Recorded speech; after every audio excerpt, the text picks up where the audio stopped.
Welcome back. I'm joined by Margret Kopala. She's a policy analyst, and we're discussing her latest piece in the C2C Journal.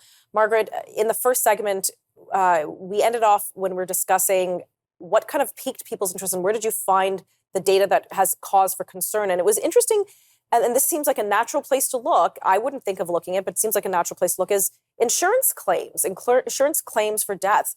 So carry on with what you were saying just before commercial. Well, what was very unusual was the cohort that was making the claims. All of a sudden, it was professionals between the ages of 24 and 55 and 60 for whom claims were being made.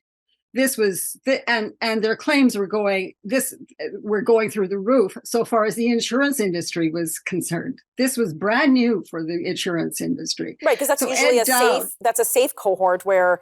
Meaning for insurance, right. That's the bread and butter for the insurance industry. That they hope because these are healthy people. They're young. And not only that, but these are people who are in high-paying jobs, high professional jobs, which means they take good care of themselves. These are not the homeless. They are not the drug addicts. These are not the very elderly. They are not all the usual, highly vulnerable sections of society. All of a sudden, it was this group.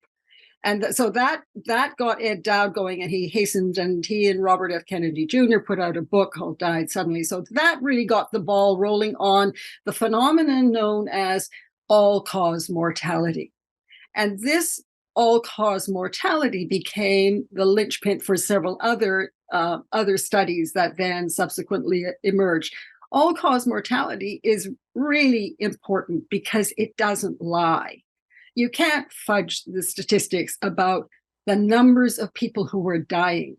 So in all-cause mortality, just so I'm clear for our viewers, so that is people who died for whatever reason. Is that for all causes? Okay. Exactly, all causes. And then you can break them down into age groups and ethnic groups and all kinds of tweak them in all sorts of ways. But the overall numbers do not lie. And most countries produce very, very reliable statistics in this regard, the exception being Canada, unfortunately.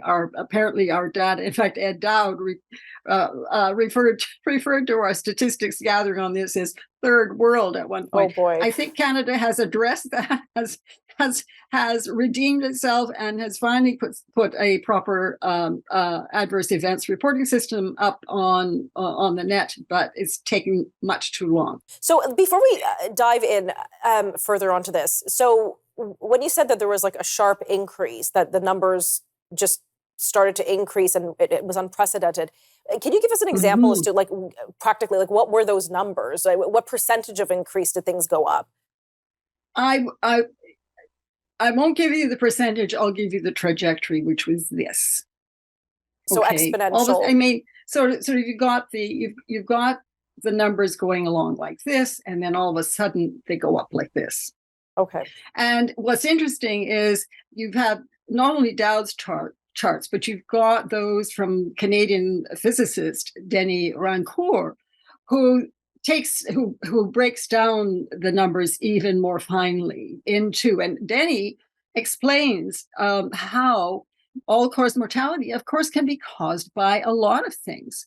I mean, heat waves cause bumps in all-cause mortality. Sure. Wars cause great big bumps in walls, earthquakes, that sort of thing. But what is so conspicuous about the all-cause mortality that just took off at the end of 2021, and frankly has not really subsided an awful lot? What was so conspicuous was how the deaths were going up and the doses were going up. So you chart those two together and you get them acting in tandem with each other. Wow. It's okay. It's what statisticians call correlation, not causation. And that's why you have the Health Canada's website saying, we cannot say for sure that the vaccines cause these deaths, but this is what has been reported. Right. And a lot of people around the world are now saying, okay, well, let's take note. Let's take a look. Yes, and see. Absolutely. The interesting, as now, some interesting data has just emerged since I wrote my article. The only way you can confirm definitively whether or not the vaccine was responsible is by doing autopsies. Needless to say, health authorities everywhere around the world have discouraged autopsies. Yes, and I recall this when COVID was happening, there was a suggestion made that there would just simply be too many and we just don't have the resources and things sort of just shut down temporarily. Indeed. We're going to pick up this discussion in just a few moments.